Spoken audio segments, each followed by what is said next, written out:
Bonsoir et bienvenue sur Europe 1. Nous sommes ensemble pour 2 heures de direct, 2 heures volées à la nuit pour se sentir reliés les uns aux autres, pour nous confier vos tourments, vos espoirs, vos peurs, vos rêves au 39-21, où vous serez accueillis ce soir par Julie et Assiba avec la complicité de Philippe Chartier qui réalise l'émission. Et je vous invite également à réagir tout au long de ces 2 heures de libre antenne par courriel sur le site europe1.fr ou par SMS au 7 39 21 en commençant vos messages par le mot nuit.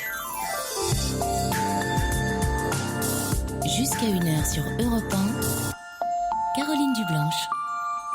Bonsoir Anne. Oui, bonsoir. Bonsoir. Alors, par quoi commencer ?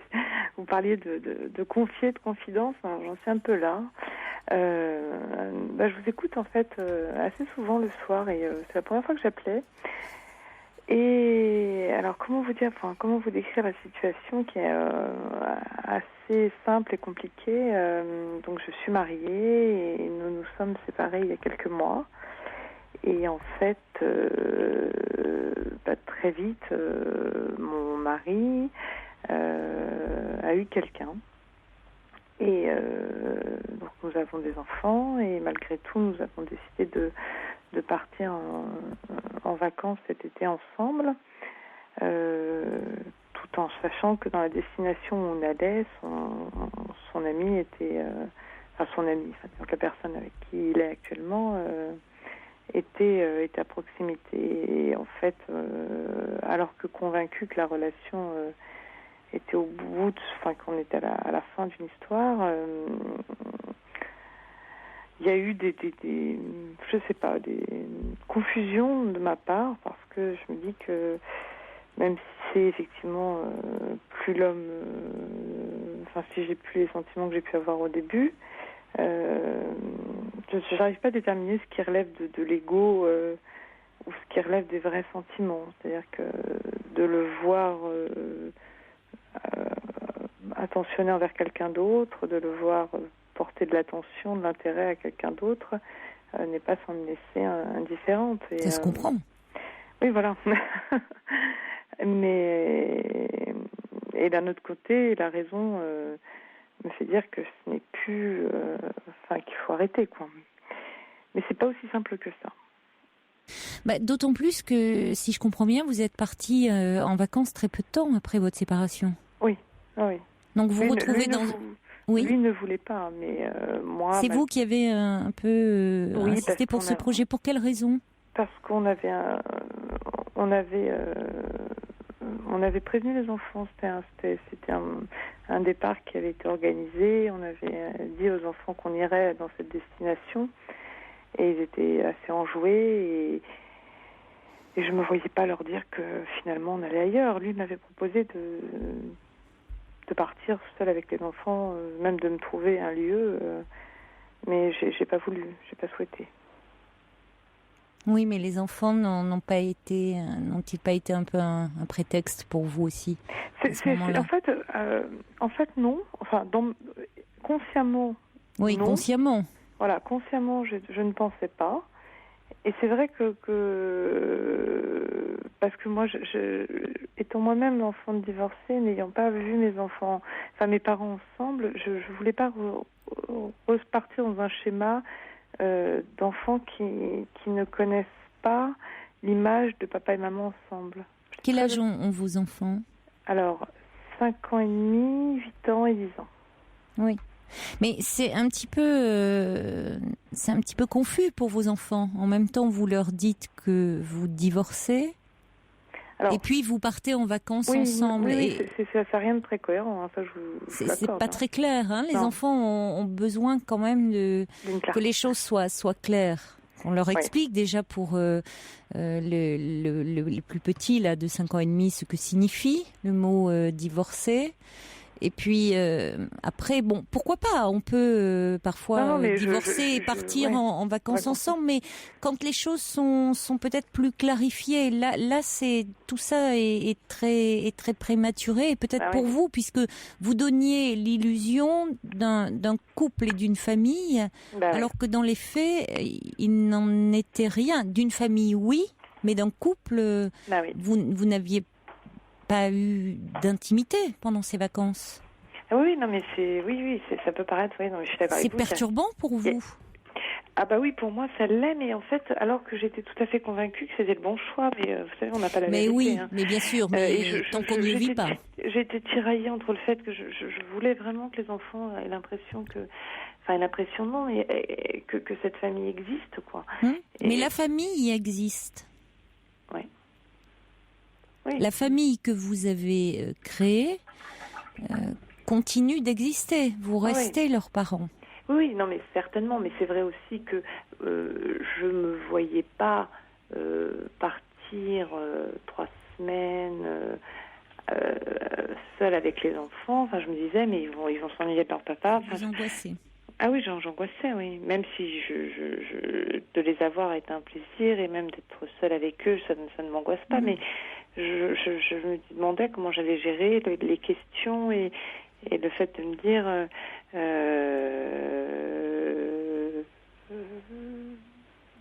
que leur papa est pas avec eux, quoi.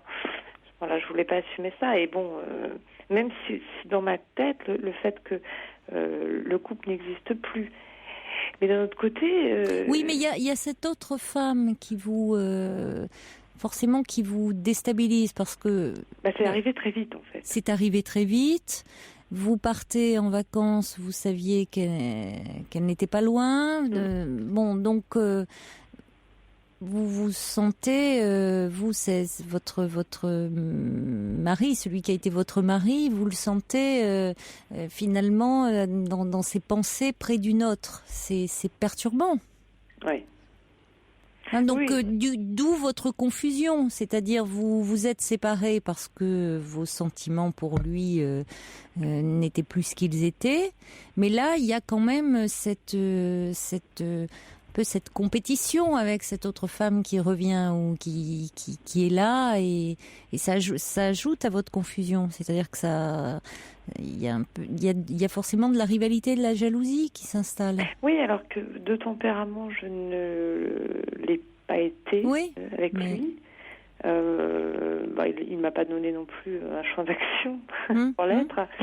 Et puis, je pense que dans ma nature, c'est pas un sentiment que j'ai vraiment développé au sein de la fratrie ou dans mes rapports avec les gens. Donc ça je sais pas, peut-être ça s'appelle comme ça, hein, mais c'est plus quelque chose de confus tout d'un coup, de se dire finalement moi je suis seule et j'ai plus de tendresse, j'ai plus un homme qui est présent, qui me protège.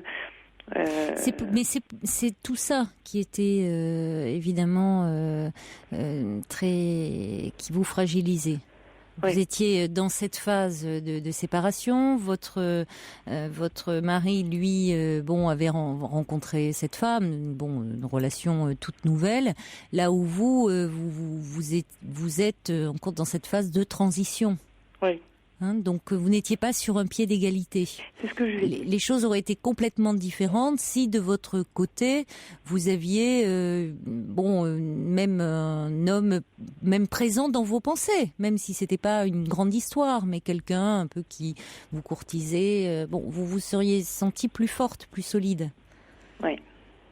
Alors que là, évidemment, il y avait un déséquilibre. Oui, c'est vraiment ce que je lui ai dit. Mais fondamentalement, pourquoi vous êtes-vous séparés ? Alors, fondamentalement, déjà, on était partis d'une très belle histoire. C'était vraiment un coup de foudre et c'est parti très vite et ça a été une passion-fusion, quoi, complètement, pendant des années. Et en fait, à partir du moment où j'ai recommencé à travailler, c'était une relation qui avait plus du tout la même saveur qu'avant, quoi. C'était plus du tout pareil. Il a mal vécu cette vie, quoi.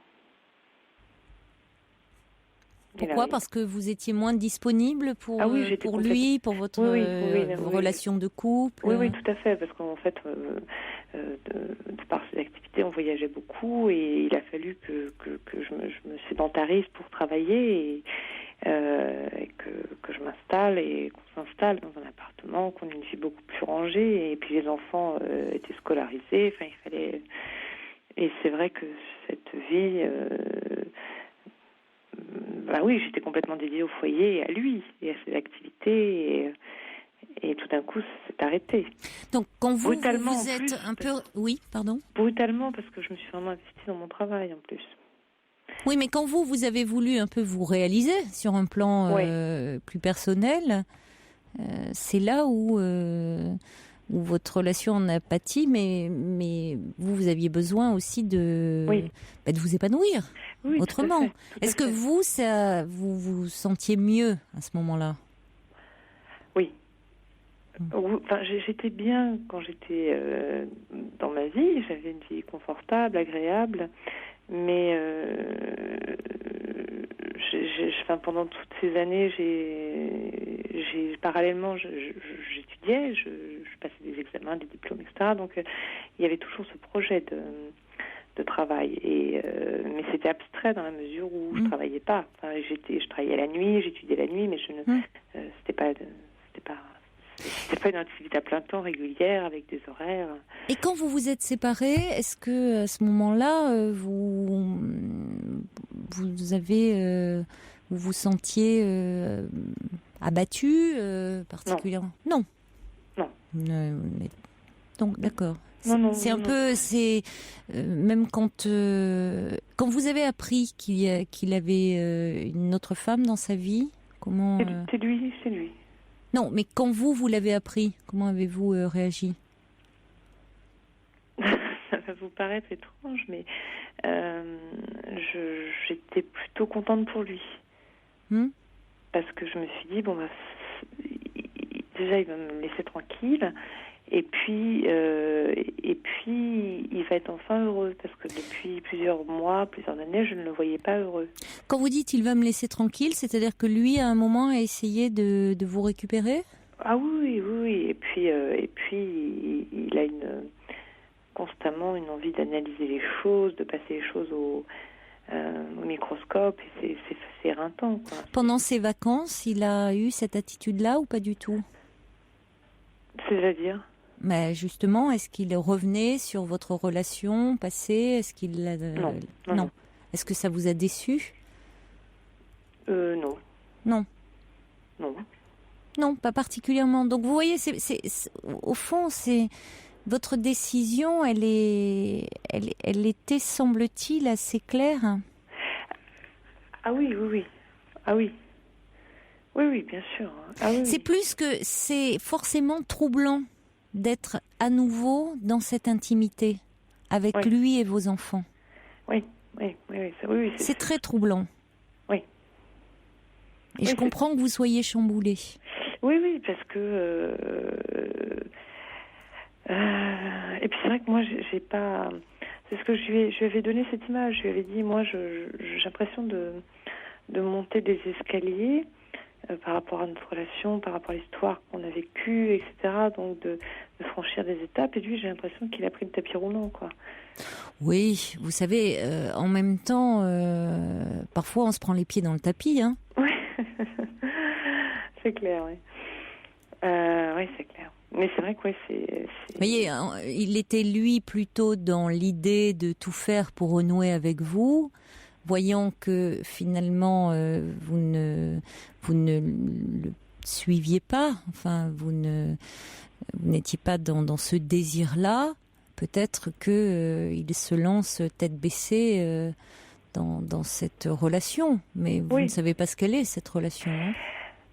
Non. Bon, non, ça, donc le tapis roulant... Non, puis c'est vrai qu'il a pris une femme, celle qui est avec lui actuellement, et tout à fait aux antithèses, aux antipodes de ce que je suis, quoi. Là, pour le coup, c'est vraiment tout à fait différent. Hein. Alors, il y a Sergio qui dit peut-être que pendant ces 3 semaines de vacances, inconsciemment, vous comptiez le récupérer. Patatras, il y a une autre femme qui joue le rôle du grain de sable. Mais vous le saviez qu'il y avait cette autre femme en partant, donc vous l'avez pas appris pendant ces vacances. Mais alors je sais pas si c'est parce que j'ai pas une confiance infinie en moi, mais je sais très bien que je pourrais le récupérer très facilement. Vous pourriez le récupérer très facilement. Oui, mais c'est le sentiment que cela donne. Ah mais j'en suis persuadée. Hein. C'est plus que vous. Je pense que votre décision, vous l'avez prise en toute conscience. Oui, tout à fait. Alors, il y a eu... c'est forcément perturbant quand on a aimé profondément quelqu'un, de savoir que et quelqu'un pour qui vous conservez beaucoup d'affection et de tendresse, avec qui vous avez partagé évidemment une grande intimité, de savoir que lui apparemment, je dis bien apparemment, rebondit. L'image de l'escalator là, du tapis roulant. Oui. Bon. Alors que vous montez les escaliers très lentement. Mais bon, qui va piano va sano. Oui, non, mais c'est surtout mais c'est son tempérament. Enfin, on a toujours été très complémentaires là-dessus. C'est-à-dire il fonce et il a une attitude beaucoup plus posée dans ce que je suis. Hein. Mais c'est troublant. Oui, c'est troublant. Mais oui, c'était pas la meilleure des choses de partir. Mais oui, mais vous savez, c'est vrai c'est comme ça. A posteriori, on se dit est-ce que vraiment c'était bien pour les enfants, etc. Mais c'est vrai que les enfants étaient épanouis. Enfin, pour les enfants, peut-être pour vous, non. Oui, mais pour les enfants, oui, ils ont eu, papa et maman étaient à nouveau ensemble. On n'était pas tout le temps ensemble parce que lui travaillait, il avait des activités, donc il venait nous rejoindre. Mais les enfants peuvent aussi se demander si papa et maman s'entendent si bien, pourquoi ils se sont séparés. Alors, bien sûr qu'en même temps, il vaut mieux avoir des parents qui réussissent, entre guillemets, leur séparation, plutôt que des parents qui sont dans des conflits terribles et qui rejaillissent sur les enfants. Mais c'est vrai que les enfants aussi peuvent s'interroger en se disant tiens, ils passent leurs vacances ensemble, ils s'entendent bien et en même temps ils peuvent plus vivre ensemble. Oui, non, c'est vrai que c'est pas un schéma. Ça peut être un peu. Mais moi, en fait, j'avais des souvenirs. Parce que moi, mes parents divorcés, j'étais très jeune et en fait, je n'ai aucune image d'un couple de mon père et ma mère ensemble. Oui, et je mais me souviens je me souviens quand j'étais petite, j'avais pas forcément envie qu'ils reviennent ensemble, mais je regrettais toujours le fait que de pas voyez dans les spectacles d'école qu'il n'y ait pas une chaise l'un à côté de l'autre pour chacun. Enfin, c'est des choses qui m'ont manqué, des images qui m'ont manqué, des anniversaires, des Noëls, des choses comme ça. Où les deux pouvaient faire l'effort pour moi de venir ensemble.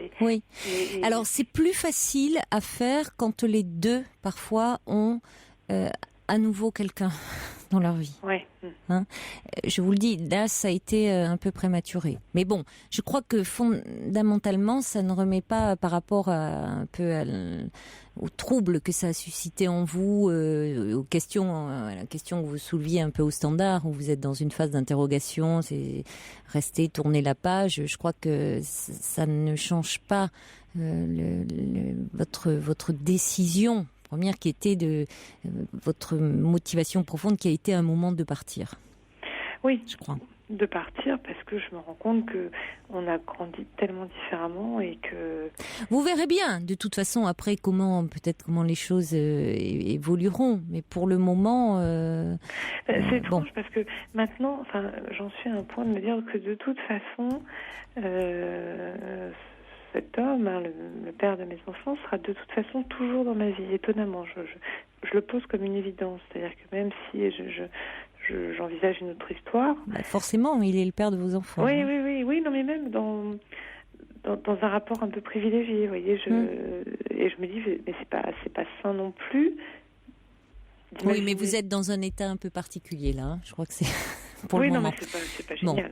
Vous êtes dans un état un peu particulier parce que la séparation est très récente. Vous êtes encore dans l'empreinte, dans l'émotion de ces vacances. Et il n'y a pas, ce qui est normal compte tenu de cette séparation très récente, vous n'avez pas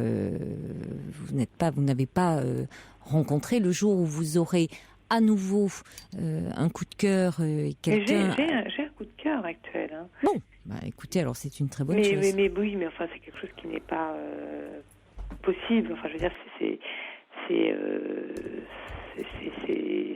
dans le domaine de l'impossible. Donc, bon, écoutez, déjà ça fait du bien c'est déjà formidable de pouvoir éprouver un coup de cœur. C'est bon signe, même si, alors après, ça reste du domaine de l'impossible. Bon, ça c'est plus embêtant, mais ça montre que vous avez une capacité à pouvoir à nouveau vivre, éprouver un coup de cœur après cet homme que vous avez profondément aimé. C'est plutôt, ça veut dire qu'il y a quelque chose qui est à nouveau ouvert. Hein. Donc ça va vous aider à vous détacher de cet homme et à faire véritablement une rencontre qui vous permettra de dire que oui, cet homme restera dans votre vie parce qu'il sera le père de vos enfants, mais peut-être à une place qui sera celle-là, et peut-être pas une place là un peu magnifiée et sublimée telle que vous la faites actuellement. Et vous pensez que pour les enfants, il faut arrêter ce genre de confusion ? Je pense que, attention, de ne pas entretenir trop de confusion, oui. Attention de ne pas trop projeter votre histoire sur celle de vos enfants. C'est pas évident, ça. Mais oui, mais c'est important. Parce que j'ai aucun recul par rapport à ça. Oui, mais je trouve que justement, il y a trop votre histoire qui entre avec celle de vos enfants. Ils ont une bonne relation avec vous, ils ont une bonne relation avec leur père. Vous avez, bien sûr que vous pouvez faire en sorte pour des spectacles d'être présent et autres. Ça ne veut pas dire que vous devez systématiquement partir ensemble pendant les vacances, être ensemble à Noël. Vos enfants peuvent très bien comprendre qu'à partir du moment où vous êtes divorcés, vous menez une vie séparément. Parce qu'à un moment aussi, qui dit être divorcé, ça veut dire que papa et maman reconstruisent leur vie chacun de leur côté. Hein ? Merci de votre appel en tout cas. Au revoir. Au revoir Anne. Pour parler à Caroline Dublanche, appelez le 39 21 34 centimes les minutes. Inamoja, French Cancan, ça sent bon les vacances. Voilà, on danserait bien sur la plage, les pieds nus dans le sable, quelques mojitos. Ah oui, on s'y croirait, hein, mon fifi. Et oui, il y a peut-être des chanceux encore parmi vous qui sont en vacances comme ça, qui en profitent. Profitez-en les amis, savourez. Et puis bon courage à tous ceux qui ont repris. Bonsoir Monique. Oui, bonsoir. Tout d'abord, bonsoir. Merci, un grand merci à la personne qui a pris mon appel avec bienveillance. Merci pour elle. Oui, vous savez, j'ai les mains moites, j'ai le cœur qui bat, je suis désemparée. J'ai deux enfants qui ont été mariés pendant 20 ans et qui reviennent avec toute leur souffrance vers moi. Et ce soir, c'est surtout mon fils qui me préoccupe. Pourquoi ? Que leur arrive-t-il à vos enfants ? Mes enfants ont été mariés pendant 20 ans. Je ne sais pas si j'ai raté quelque chose, mais ils ont été victimes de pervers tous les deux. De pervers ? Oui. C'est-à-dire Eh bien, ma fille, ça a été atroce. Il a manipulé les enfants contre elle. Enfin, c'est un... Et mon fils, c'est pareil. Il est tombé sur une personne dominatrice qui l'a possédé, qui l'a enfermé elle lui a fait faire le jardin, etc., pour pouvoir l'isoler au maximum. Et quand il a voulu recommencer à faire du sport, ça s'est mal passé. Et du coup, voilà. Et donc, ça serait beaucoup trop long à expliquer, mais ils sont tous... Alors, je sais pas, moi, avec mon mari, j'avais... en fait, apparemment, c'était moi qui commandais, mais c'est parce que mon mari me laissait une place. Mais moi, c'était toujours pour la bienveillance. C'était pour la famille. Alors, je sais pas si c'est cette image-là qu'il y en a un qui doit dominer, qu'ils ont accepté, je sais pas.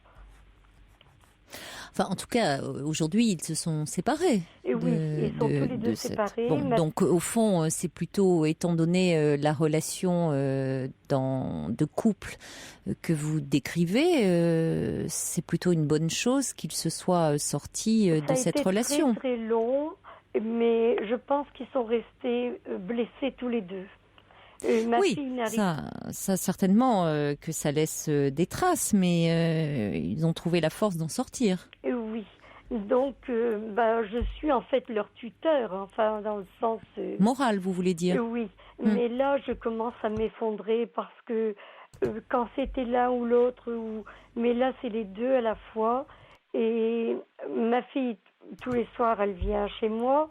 Donc, mon fils reste dans la chambre en haut. Alors, je sais pas, je pense qu'il a l'impression que je ne suis plus autant à son écoute, je sais pas. Donc, ce soir, il n'est pas rentré. Il est parti rendre visite à une vieille dame dans le village où il habitait. Et il m'a prévenu qu'il n'allait pas rentrer parce qu'il avait besoin de réfléchir. Oui. Donc j'ai peur, parce que j'ai peur au suicide, j'ai peur. Mais s'il est allé, il est avec quelqu'un là. Il est allé voir une amie, c'est ça? Justement, il a reconnu quelqu'un et c'est encore une fois une personne dominante. Et... Oui, mais écoutez, Monique, après tout, laissez-le aussi un peu décider et faire ses choix. Après tout, oui, il peut passer une soirée avec une amie sans pour autant s'installer avec elle. Hein. Mais moi, en ce qui me concerne, je l'ai tout à fait accepté, cette personne. Mais Non, mais je parle pas de sa précédente femme. Mais là, il passe la soirée avec une amie. Non, c'est chez une vieille dame qu'il est parti. Oui. C'est une vieille dame qui habite dans le village où il habitait. Oui. Donc il n'est pas seul déjà, c'est important. Ben oui, mais Écoutez, la question, vous pouvez pas non plus.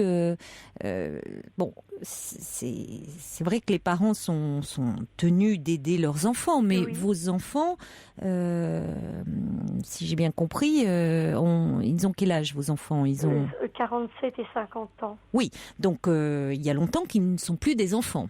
Oui, tout à fait. Oui. Donc il serait important aujourd'hui, vous dites que ils ont été un peu l'un et l'autre, votre fille et votre fils, sous la coupe d'hommes et de femmes qui les ont dominés. Oui. Alors aujourd'hui, ils viennent chercher auprès de vous du réconfort et du soutien. Oui. Bon, c'est important que vous soyez là pour eux sans vous culpabiliser, vous, de ce que vous avez été, de l'éducation que vous leur avez transmis. Parce qu'écoutez, vous avez fait ce que vous avez pu avec votre personnalité. Même si c'est vous qui étiez plus en avant dans votre couple parce que, comme vous dites, votre mari était plus effacé. Bon, vous n'allez pas refaire l'histoire. Donc aujourd'hui, vous leur apportez votre affection et ils en ont besoin.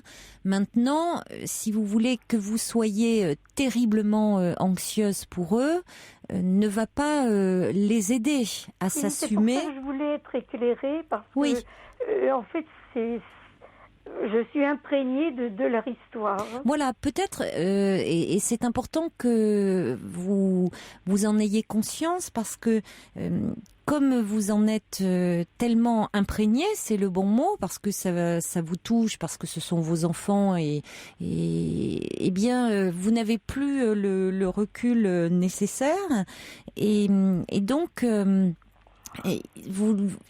si vous voulez, il est important aussi qu'ils arrivent, eux, à se prendre en charge et peut-être à aller parler à un psychothérapeute de ce qui les bloque, de ce qui les empêche, au fond, d'avoir suffisamment confiance en eux pour s'assumer en tant qu'hommes et femmes adultes et de comprendre ce qui a pu les empêcher dans leur vie de s'épanouir et de rester comme ça un peu dépendants de leur mari, de leurs femmes respectifs qui les ont un peu tyrannisés. Et ça pourrait aussi les aider à surmonter les blessures de leur séparation. Et oui. Et le problème, c'est que chacun, ils sont en mal d'amour et ils n'arrivent plus à retrouver une personne qui leur correspond, quoi. Mais ils se sont séparés il y a combien de temps? Ma fille, c'était en 2002, Mhm. 2004, pardon. C'est-à-dire que ça a duré tellement longtemps que... Et mon fils, là, il est obligé d'attendre les 2 ans de vie non commune pour pouvoir se séparer parce qu'apparemment, elle ne donne aucun signe de vie, elle ne veut pas divorcer, quoi. Et ça l'arrangeait très bien comme ça, donc... Donc là, tout est bloqué, l'argent de la maison est bloqué chez le notaire. C'est pourquoi il est revenu vivre chez moi, lui.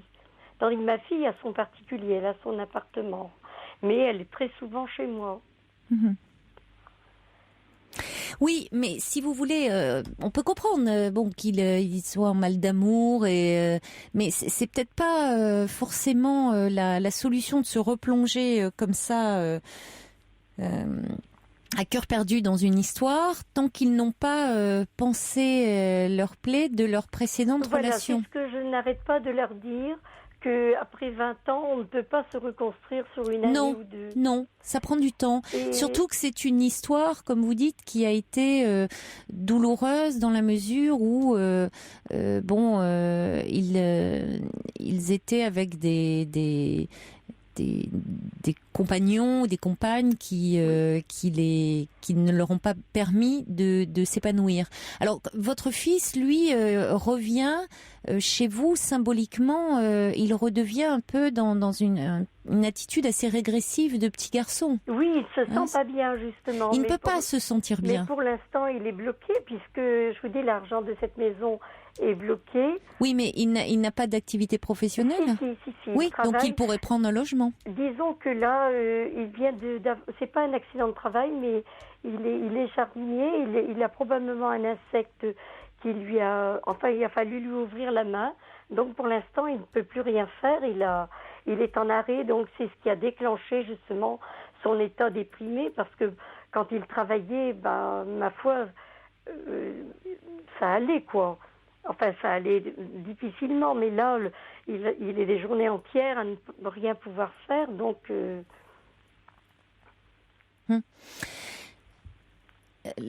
Justement, s'il est très déprimé, il serait vraiment important que vous l'encouragiez à consulter. Oui, mais de toute façon, il est suivi, lui, par une psychologue. Tandis que ma fille, elle ne veut rien entendre. Elle me dit qu'elle n'en a pas besoin et en fait, moi, je me rends bien compte qu'elle soigne beaucoup son extérieur, mais que l'intérieur est fragile. Mais bon, elle veut rien savoir, donc... Bon, donc en même temps, vous ne pouvez pas insister, hein, Monique. Non. C'est-à-dire qu'après, vous seriez intrusive. Oui, vous lui en avez parlé, vous lui avez suggéré. Maintenant, vous ne pouvez pas lui dire à chaque fois que vous la voyez d'aller consulter parce que elle le prendrait mal et elle aurait raison. Tandis que mon fils... Votre fils, s'il est suivi, il faut lui laisser le temps un peu que le travail qu'il fait avec son thérapeute prenne le temps. S'il est en dépression, ça peut prendre un petit peu de temps. Hein. Il est peut-être pas vraiment en dépression, mais il est dans un état dépressif. C'est pareil. Hein. Et je vous dis, c'est surtout le fait qu'il est en arrêt de travail pour l'instant. Donc, parce qu'il s'était inscrit sur OVS, c'est-à-dire pour faire des sorties. Oui, on va sortir. Pour faire du sport et tout ça. Mais là, pour l'instant, il n'est pas court. Donc, il ne peut pas courir étant donné que sa main, pour l'instant... il a la main gonflée, enfin... D'accord. Mais écoutez, vous, je pense qu'il faut surtout éviter d'être dans la culpabilité, parce que ça n'arrangera rien. Oui. Et leur père est toujours... Mon mari. Oui. Mon mari est décédé. Votre mari est décédé. Il avait la maladie d'Alzheimer pendant 10 ans. D'accord. Je l'ai accompagné, quoi. D'accord. Oui, donc vous êtes seule aujourd'hui à porter, vous pouvez pas. Mais de toute façon, c'est vous qui portiez beaucoup de choses. Oui. D'accord. Oui. Mais si mon mari était encore là, ça serait pire encore parce que mon mari ressentait toutes les souffrances mais ne pouvait pas l'exprimer. Donc ça mettait encore un souci supplémentaire. Bon, je pense, Monique, qu'il faut que vous preniez quand même, comme vous dites, vous êtes un peu trop imprégnée. Je me reproche un peu d'être un peu trop brutale avec eux, parce que je leur dis qu'il y aura des jours meilleurs, qu'il faut persévérer, qu'il faut pas se laisser aller. Enfin. Oui, mais peut-être que vous devenez un peu, par moment, vous vous sentez un peu dur dans vos propos, parce que cette situation vous commence à vous peser. Oui, tout à fait. Donc, il faut l'entendre. Il faut l'accepter et dire que prendre un petit peu de recul, ça signifie que vous avez besoin de prendre un petit peu de recul et faire confiance à vos enfants qui sont grands maintenant. D'accord. C'est ce que dit Sergio. Vous pouvez pas porter toute la souffrance de vos enfants sur vos frêles épaules. Ils sont grands maintenant. Oui, là vraiment, je suis voilà. dépassée, Donc il faut qu'ils puissent. Votre fils, par le travail qu'il va faire, il va comprendre pourquoi il a du mal à avoir confiance en lui. Il va pouvoir s'assumer en tant qu'homme et adulte. Et puis votre fille, elle va poursuivre son chemin et puis se remettre de sa séparation et puis on peut espérer rencontrer quelqu'un. Hein? Oui. Bon courage, Monique. Oui, merci beaucoup. Au revoir. Merci. Au revoir.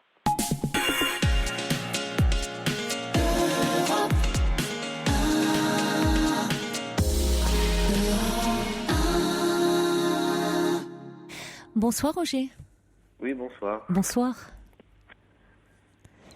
Je vous écoute, Oui, Roger. oui, j'ai un petit souci. Je suis divorcé depuis quelques temps là, et bon, j'ai pas eu beaucoup de, j'ai eu une femme quoi, c'est tout.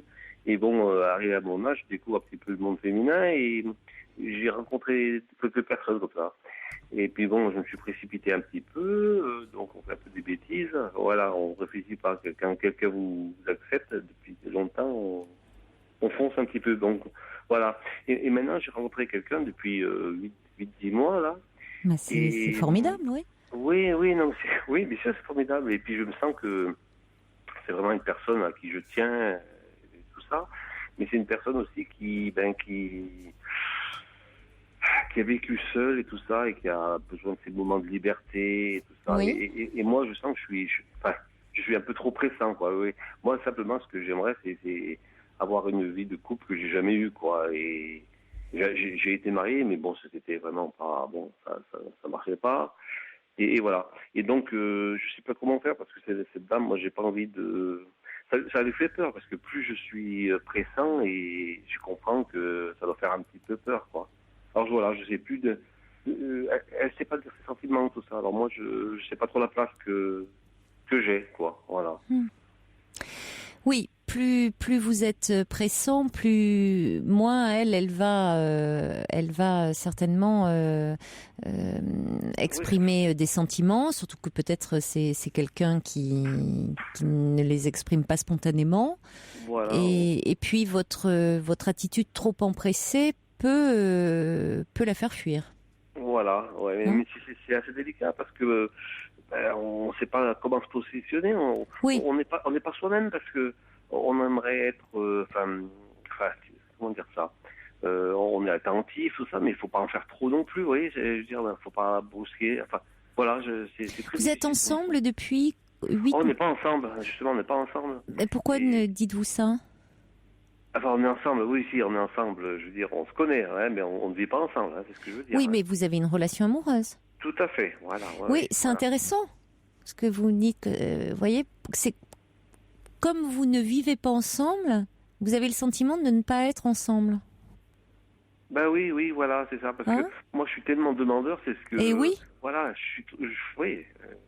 Oui, vous m'avez dit, vous ne savez pas quelle est votre place auprès d'elle.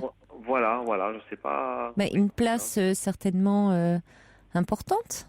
Sinon, pourquoi rien ne l'oblige à avoir cette relation avec vous depuis maintenant 9 mois?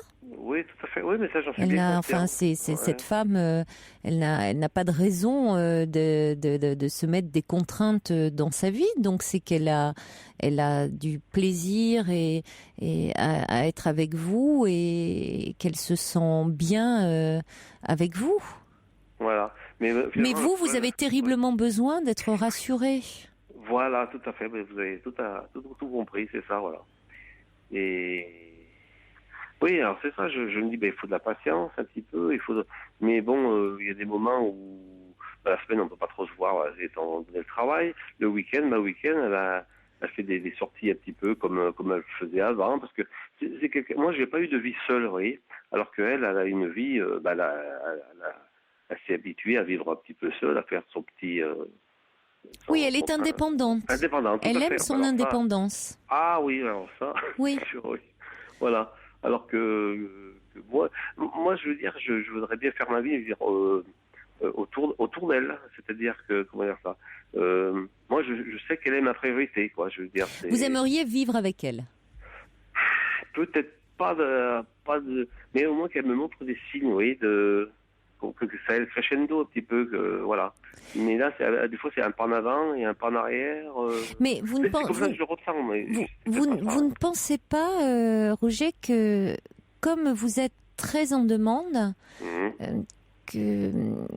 que justement, par moment, elle se sent un peu envahie et que peut-être vous êtes un peu étouffé, qu'elle se sent un peu, j'ose le dire, agressée. Oui, mais ça, c'est même ce qu'elle me dit, hein, finalement. Elle vous le dit? Oui, carrément. Oui, des fois, elle a eu besoin d'un break, comme ça. Alors, pour moi, c'est très, très dur, ça, un break. Oui. Je me disais, bon, écoute, c'est fini. Je me préparais au pire, et finalement, rien de ça, rien de ceci, c'est passé, quoi. Non, mais oui, c'était une façon de dire qu'elle avait besoin d'une respiration. Vous étiez certainement très angoissé parce que vous appréhendiez la rupture, alors que, bon, il faut quand même entendre comme un signal qu'elle avait besoin de respirer. Donc vous avez tellement besoin d'être rassuré en amour que vous devez par moments être un peu intrusif. Non, en fait, dis-moi que tu m'aimes. Or, plus vous allez faire le forcing, plus elle va se retrancher, se replier. Un peu comme une tortue, hein. Vous lui tapez sur sa carapace, elle va rentrer la tête, hein. De plus en plus, elle sortira pas la tête, hein. Vous voyez, voilà, vous pouvez faire le forcing, hein, mais ça marchera pas. Ouais, non, mais oui, et puis c'est pas le but. Moi, cette femme, vous l'aimez pour ce qu'elle est aussi. Ah oui. Oui. Pour ce qu'elle est, il y a aussi chez elle ce côté indépendance. Bon, donc c'est plus vous qu'il faudrait il faudrait vous apaiser, c'est-à-dire et vous dire que elle aussi, elle apprécie qui vous êtes, ce que vous êtes, et vous donner, comme vous dites, un peu de temps. Oui, je sais bien que je peux pas débarquer dans la vie de quelqu'un et puis lui dire, écoute, tu oublies toute ta vie et puis je suis là et tu t'occupes que de moi. je sais bien que c'est pas ça. Mais c'est entre je suis conscient de tout ça, mais c'est très très dur à. Oui. Oui, dès que je la vois pas, moi ça. Voilà, oui. Oui, alors je me pose plein de questions. Je me dis, je compte pas tellement pour elle parce qu'elle a envie de faire autre chose. C'est très féminin normalement, ça. C'est plutôt. Oui. C'est en général, c'est plutôt les femmes qui ont tendance. Tant pis, hein, c'est comme ça. Mais non, mais c'est en même temps, on voit, il n'y a pas de comportement comme ça stéréotypé. Hein, on voit. Vous avez besoin d'être rassuré. Oui, vous avez besoin d'être rassuré sur qu'on vous montre de l'amour. Voilà, mais c'est pas parce qu'elle n'exprime pas ses sentiments qu'elle ne ressent pas. Et oui, c'est ce qu'elle me dit aussi. Elle me dit, si tu es avec moi, c'est que je veux bien, de toute façon. Oui. Voilà, mais bon. Oui, je sais bien que... Bon. Elle ne peut peut-être pas, vous voyez, et elle peut peut-être... Et plus vous allez lui demander, moins elle le fera. Voilà, et ça risque de finir par casser. De l'énerver, oui. Mm-hmm. Prenez un peu, savourez les moments que vous passez ensemble et dites-vous, comme elle vous le dit, que si elle est avec vous, c'est pas le fruit du hasard, c'est parce qu'elle se sent bien avec vous et que cette relation lui apporte beaucoup. Voilà, vous lui apportez beaucoup. Ouais, mais j'espère, mais comme elle le montre pas. Enfin, elle vous le montre à sa façon, certainement. Voilà. Oui, je me rends compte, c'est peut-être pas par des mots, mais peut-être par des actes ou des. Mais bon, voilà, j'en veux sûrement trop. Enfin, voilà, c'est quand on est bien avec quelqu'un, on a envie d'y être tout le temps. enfin bon. Mais bon. Mais je pense que c'est par rapport à mon vécu aussi. Je pense que j'ai eu une vie très, très, très monotone avec mon ex. Oui. Donc j'ai envie de... Moi, c'est simplement une compagne que je cherche, une compagne, une complicité, comme ça, quelque chose de très simple, quoi. Mais cette complicité, vous pouvez l'avoir quand vous vous retrouvez. Et ne gâchez pas justement ces moments quand vous vous retrouvez par cette anxiété. Je comprends ça. Mais c'est difficile à gérer. Hein, voilà. Angie demande, elle travaille et vous, est-ce que vous travaillez? Oui, je travaille aussi. Oui. Ouais. Oui, donc vous êtes occupé aussi. Oui, alors la semaine, c'est vraiment pas commode parce que, bon, selon pour notre... on a des horaires un peu difficiles, quoi. Mais le week-end, donc je me disais, mais je sais pas, si elle tient à moi de ça, on pourrait se voir les week-ends et tout. Eh ben, pas toujours, quoi. Il y a des soirs où elle se consacre à d'autres choses. Voilà. C'est pas contre vous, Roger, c'est que c'est une femme qui, comme vous dites, a pris l'habitude de vivre seule et qui certainement est très indépendante. Tout à fait. Ah oui, elle m'a simplement dit, j'ai pas besoin de toi. Enfin, je m'entends, hein. Pour oui. Tout ce qui est vie. Voilà, c'est-à-dire qu'elle n'a. D'ailleurs, vous savez, au fond, c'est peut-être ça l'amour. C'est de ne pas avoir besoin de l'autre. Parce que quand on a besoin de l'autre, ça veut dire qu'on est dans une dépendance.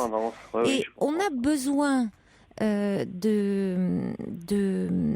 l'autre vraiment quand on est dans les tout premiers moments de sa vie. C'est le nouveau-né, c'est le nourrisson. Parce que quand on vient au monde, si on n'a pas les soins de nos parents, on meurt. Ou parfois... à la toute fin de notre vie, hein, si notre état de santé ne nous permet plus de subvenir nous-mêmes à nos besoins. Entre ces deux périodes, on est à même, normalement, de faire face à nos besoins. En revanche, on est dans le désir de l'autre. Désir, j'entends par désir, pas seulement uniquement désir sexuel, qui compte évidemment, mais désir d'être, de partage, désir de l'autre. C'est peut-être ça. Donc quand elle vous dit j'ai pas besoin de toi, pas besoin au sens de ce besoin de vous voyez, c'est-à-dire qu'elle est dans le désir de vous, d'être avec vous, de partager des choses avec vous, mais qu'elle peut aussi être seule avec elle-même. Ah oui, tout à fait. Moi, je sais que mon souci, c'est que j'ai pas tellement de confiance en moi, quoi. Alors, oui, certainement. Je suis tout à fait étonné qu'elle s'intéresse à moi, quoi. C'est pour ça que je m'accroche un petit peu. Et oui, voilà. Mais c'est plus à votre niveau à vous qu'il faut vous rassurer. Oui, mais j'en suis fort conscient, de toute façon. Parce que ça serait dommage de gâcher cette relation. Oh là là, oui. Hein c'est sûr. Voilà. C'est sûr. Ouais. Parce que ça m'a l'air quand même d'être une jolie histoire. Ah ouais, mais c'est une belle personne. Enfin, vous aussi, elle est pas avec vous comme ça. C'est elle se sent bien avec vous. Si c'est une belle personne, elle est pas avec vous non plus comme ça par hasard, Roger. Donc dites-vous ça.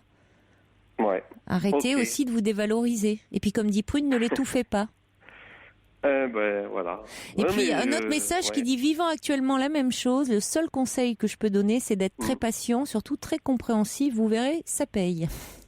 Ouais, non, mais il peut pas brusquer les gens. C'est vrai, plus on les brusque. Ah, ça, oui. Voilà. Ce que me dit Sergio, il me dit, je comprends rien. Roger est amoureux d'une tortue. Non, c'était une image. Quand on veut forcer les choses, si on tape sur sur la carapace, la tête se rentre et rien ne sort. Voilà. Donc, on ne force pas. Ok. Eridan, Roger, invitez-vous dans le cœur de cette femme en tant que locataire de nos jours. Être propriétaire est hors de prix. C'est très juste. Ah, d'accord. Bonne chance, Roger. Okay. Merci beaucoup. Bonne soirée. Au revoir. Bonne soirée. Au revoir. À propos de temps, justement, Roger disait, allez, il faut que je sois patient. Un message du subversif qui dit, faites le chemin vers elle et profitez de sa distance pour le faire seul. Peut-être vous rencontrerez-vous en route. Le subversif qui revenait aussi sur le témoignage de Monique avec ses enfants et qui lui dit: permettez à vos enfants de ne pas se victimiser. Également, il y a Cathy qui dit il n'y a pas d'amour sans tourment, l'important c'est d'aimer. Je suis bien d'accord avec vous, ma chère Cathy. C'est vrai que le pire, c'est de s'économiser par peur de prendre des coups, et dans ce cas-là, on ne vit plus rien. Bonsoir Thérèse. Voilà, bonsoir, c'est un Bonsoir. petit peu ça. Qu'est-ce qui est un petit peu ça? Voilà, de prendre des coups quand on aime quelqu'un. Oui, mais encore. Vous nous raconterez ça, ça sera après le journal alors. Des coups symboliquement, hein, bien entendu, voilà, qu'il n'y ait pas de confusion. On va en parler, ce sera après le journal de minuit, d'accord ?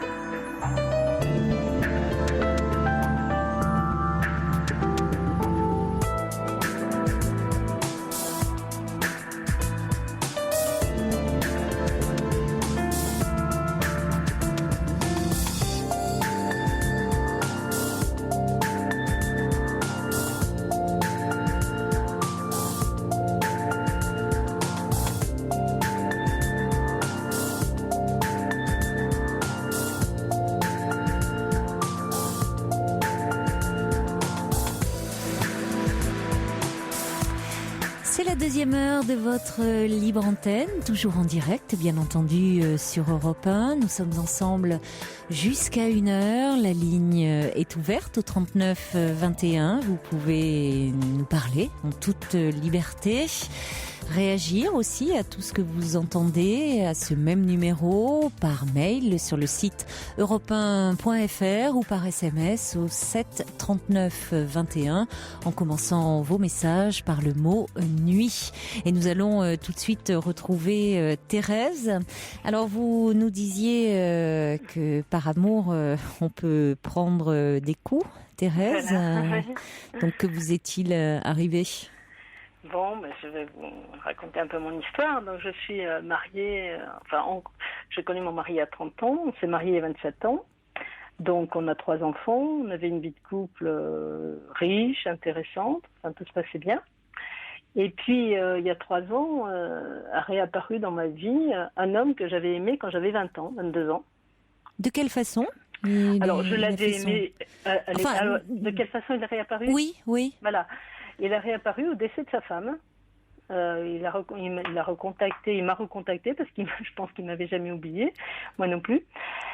Donc il m'a recontacté 15 jours après le décès de sa femme, mais elle est morte d'un cancer, donc elle a souffert pendant plusieurs années, et donc avec l'accord de sa femme, il allait reconstruire une vie. Donc voilà, ce qui explique peut-être le fait qu'il ait appelé très rapidement après le décès de sa femme.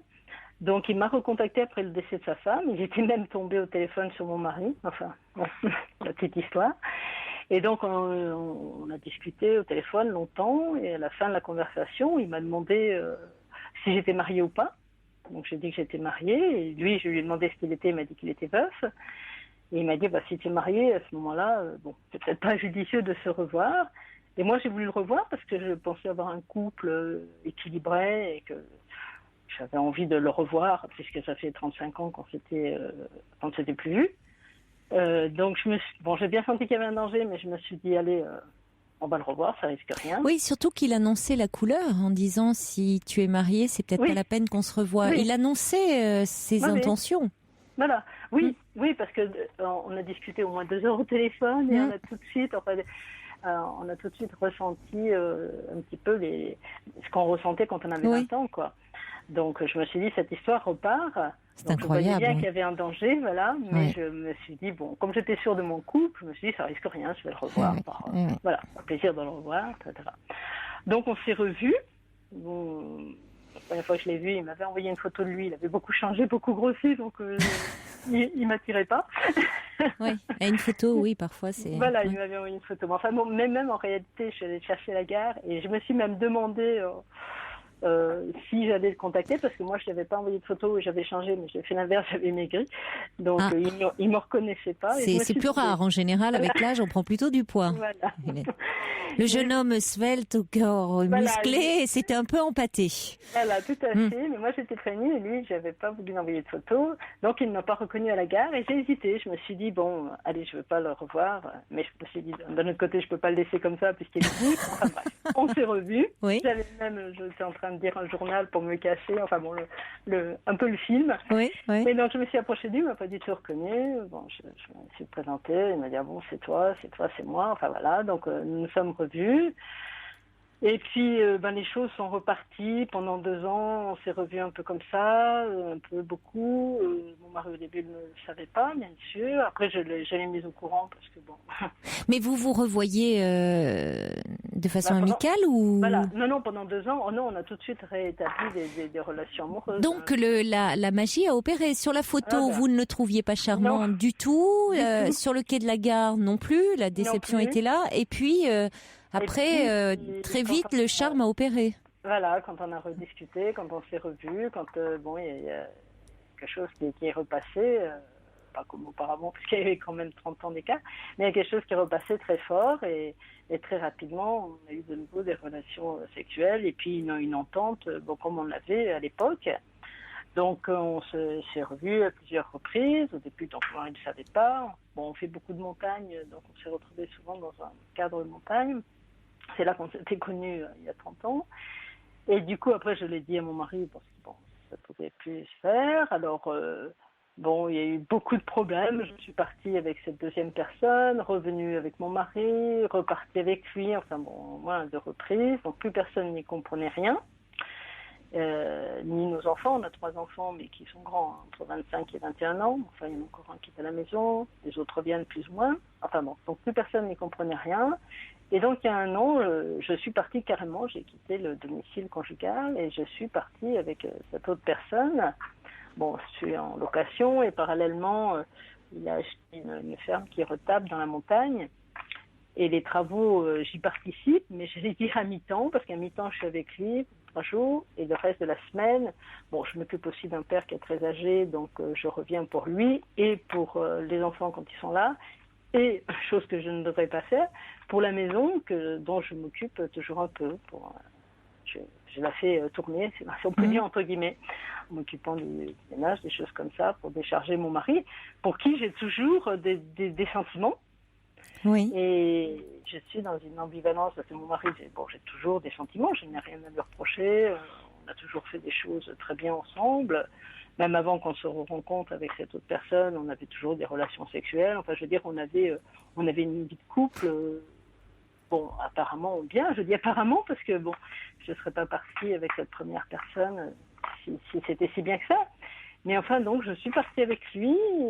Chose qui était importante quand j'ai connu cette personne quand j'avais 20 ans. On a 10 ans d'écart. Donc moi j'avais 22 ans, lui avait 30 ans, 31 ans. Et on s'était fréquentés donc pendant 1 an et demi, mais pendant les week-ends, au cours de stages de montagne, parce que lui était marié à l'époque, pas avec la femme qui est décédée, mais il était marié à l'époque et il avait 2 enfants. Donc on parlait même pas mariage, on était bien ensemble, on se retrouvait en montagne. Et puis au bout d'1 an et demi, du jour au lendemain, il a disparu de ma vie, sans explication. Voilà, donc je me suis dit, je suis tombée sur un homme malhonnête, quoi. Il a rejoint sa femme et il n'a même pas la correction de me le dire. Voilà. Et j'ai su, quand on s'est retrouvés donc il y a 3 ans, j'ai su comment il avait disparu de la circulation. Donc il m'a expliqué que c'était ma mère à qui j'avais confié cette relation. Et donc j'étais jeune, célibataire, et ma mère a totalement réprouvé cette relation, et sans me le dire. Elle lui a téléphoné sur son lieu de travail et elle l'a sommé de mettre fin à cette relation, dans la mesure où lui était marié avec 2 enfants et que moi j'étais célibataire. Donc elle lui a dit, si vous êtes un homme, vous me donnez votre parole de mettre fin à cette relation. Alors c'est ce qu'il a fait sans me donner d'explication. Oui, il n'a même pas... il a respecté la parole de votre mère, il n'a pas dit... non, moi je pense qu'il aurait pu me dire... oui. Enfin bref, il ne m'a rien dit. Peut-être que ça l'arrangeait à cette époque de mettre fin à sa relation, je n'en sais rien. Mais toujours est-il que moi, certainement, de mon côté, voilà, moi de mon côté, je n'ai jamais rien su. Bon, ma mère est décédée depuis 10 ans, elle ne me l'a jamais dit. Et c'est lui qui me l'a dit, donc il y a 3 ans, quand je suis retombée sur une photo de lui quand il était jeune, quand on se connaissait, j'ai dit, mais dis donc, comment ça se fait que tu aies disparu de la circulation? Il m'a dit, mais c'est ta mère qui... Oui, je comprends mieux cet homme qui ressurgit et qui avait comme ça disparu aussi brutalement de votre vie, qui déjà à l'époque, c'était un amour impossible. Puisqu'il était, en même temps très fort, très passionnel, mais impossible. Il était plus âgé que vous, de 10 ans, marié, des enfants. Oui, mais on parlait même pas de mariage. Moi, j'étais très indépendante, donc non. Moi, j'allais dire, on participait, on partageait cette activité de montagne qui nous plaisait bien tous les deux. C'était même pas dans l'objectif de se marier. On était bien, et je savais pas ce qu'on allait construire ensemble. Hein. Donc, on a pratiquement jamais, je crois même. Vous ne vous projetiez pas avec lui? Non. Mais j'étais bien, on faisait quelque chose ensemble qui me plaisait bien, on discutait beaucoup, on refaisait le monde, enfin c'était très très agréable, mais sans projet d'avenir, sachant qu'il était marié avec 2 enfants, c'était une situation difficile, donc mais sans projet d'avenir. Et aujourd'hui ? D'ailleurs, pour vous expliquer exactement les choses, donc quand on s'est connus, sa femme, il était avec elle depuis 10 ans, et 10 ans plus tard, il a divorcé donc de cette première femme, et il s'est marié avec cette deuxième femme qui est décédée il y a 3 ans. Une femme d'ailleurs qu'il avait connue quand il était jeune aussi. Et aujourd'hui, l'avenir, vous le voyez comment ? Justement,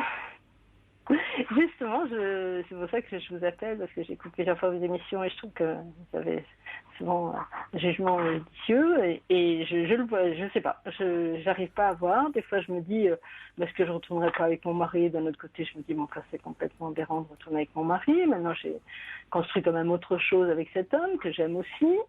Mon mari serait pratiquement prêt à me reprendre, si on peut dire, enfin reconstruire une vie ensemble. Oui.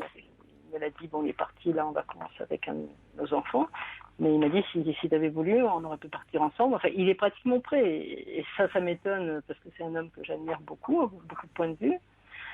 Donc, c'est sûr que, j'allais dire, ça me flatte qu'il veuille toujours faire sa vie avec moi, bien que soit parti avec quelqu'un d'autre. Et puis, j'ai toujours de l'amour. Alors, je pense que physiquement, les choses ont quand même changé, même si, avant de rencontrer cette deuxième personne, comme je vous ai dit, on avait toujours des relations, mais les choses quand même ont changé. Maintenant, j'ai connu autre chose. Et je vois pas comment on pourrait bien reconstruire quelque chose, mais j'ai toujours quand même ça dans la tête. Et pourtant, je construis concrètement... On retape une maison. Oui, mais ce n'est pas anodin que vous ayez quand même ça dans la tête, de reconstruire avec votre mari. Mais j'y pense de temps en temps, puis je me dis, mais enfin, c'est impossible. Comment je n'avais même pas l'air. Pourquoi vous dites-vous que c'est impossible? Parce que je pense que quand même, là j'ai connu autre chose, j'ai envie de vivre autre chose. Il est très pris, mon mari, par son activité professionnelle, donc ce qui a peut-être fait aussi que je suis revenue à d'autres avec cette autre personne. Et je vois pas bien comment on pourrait changer les choses. Les projets, on n'arrive pas bien à voir quel projet on pourrait avoir. Puis physiquement, j'ai beaucoup moins d'attirance que ce que j'avais avant. Du fait que j'ai rencontré cette autre personne, là, je me dis physiquement, je pense que ça au niveau du couple... Oui, en même temps, cette relation que vous avez avec cet autre homme peut aussi avoir un impact sur la relation que vous avez avec votre mari. Dans quelle mesure Aussi sur le plan de votre intimité sexuelle. Oui, avec cette autre personne... mais je veux dire, j'entends bien qu'avec cette autre personne, évidemment, il y a des choses très fortes qui se sont passées, mais il peut aussi, le fait d'avoir une liaison comme ça, hors couple, peut aussi enrichir la sexualité du couple. Peut la renouveler, peut la stimuler, peut... Oui, je n'y crois pas trop, parce que j'avais un mari qui n'était pas trop... j'allais dire, demandeur à ce niveau-là. Oui, mais le fait d'être en compétition, le fait d'être... Mais je me revois pas dans ses bras, des choses toutes basiques. Alors, il y a le désir, il y a l'amour, il y a Prune qui dit « Qui aimez-vous » Voilà, et je me demande si j'aime pas les deux d'une façon différente. parce que je pense que j'ai toujours de l'amour pour mon mari. J'ai certainement pratiquement plus, je pense, de désir physique du fait que j'ai connu autre chose. Et pour la deuxième personne, j'ai aussi de l'amour avec des projets, la maison, des projets de sport. Oui, mais vous aviez envie à un moment de romanesque aussi. Hein, au fond, cet homme est arrivé et vous a amené dans quelque chose d'assez romanesque, d'assez. Avec lui, vous retrouvez aussi votre jeunesse quand même. Hein. Oui, c'est pour ça que je vous avais signalé ça, parce que c'est pas anodin, parce que je pense pas que je serais. Alors, on n'en sait rien, mais je pense pas que j'aurais trompé mon mari sinon. Mais c'est pas anodin le fait que ça a été d'ailleurs le premier amour de ma vie. Je n'avais pas connu d'autre homme avant. Enfin, je n'avais pas aimé d'autre homme avant. Donc ça a été le premier amour de ma vie qui est parti, qui a disparu dans la nature et qui réapparaît comme par hasard, là, comme ça, 35 ans après. Donc là, ça me fait d'un tsunami, chamboule tout, et j'arrive plus à retrouver les repères et bien que je sois partie... Il y a combien de temps vous êtes partie? Il y a un an, là? Il y a un an, là, juste un an, au mois d'août. Oui, c'est peu, un an. Hein. Oui, c'est peu et beaucoup, mais ça fait 3 ans qu'il a réapparu, et ça fait 3 ans que voilà, qu'il y a des problèmes. Je dis, je suis partie un petit peu avec lui, et puis... Mais dans ces cas-là, aussi, est-ce qu'on part vraiment? Non, là, quand je suis partie... Oui, mais c'est ce que je vous dis, Thérèse, à un moment, peut-être qu'il faut aussi partir vraiment. Là, vous êtes entre deux. Voilà, je n'arrive pas. Et c'est-à-dire que à un moment, il va falloir que vous preniez cette décision, parce que vous ne pouvez pas rester vis-à-vis d'ailleurs de votre mari. Plus, cet autre homme est venu vous chercher, mais surtout votre mari qui vous parle qui serait prêt, lui, à envisager de reconstruire une relation, venir, oui, certes, vous revenez dans votre maison, enfin, le laisser en suspendu, comme ça. Ah ben je pense que je voulais au début ne pas le faire souffrir, mais je fais l'effet inverse, parce que effectivement je passe pourtant même les jeunes, nos jeunes qui sont grands, mais ils comprennent pas du tout la situation, hein, parce qu'ils disent tu pars ou tu restes. Oui. Donc c'est vrai, je dis c'est une ambivalence complètement, et moi je n'ai pas du tout un tempérament comme ça d'habitude. Mais parce que pour vous la situation est assez. Ah ben là, je comprends rien là. Parce que là mais parce qu'elle est assez agréable. Elle est pas trop, non.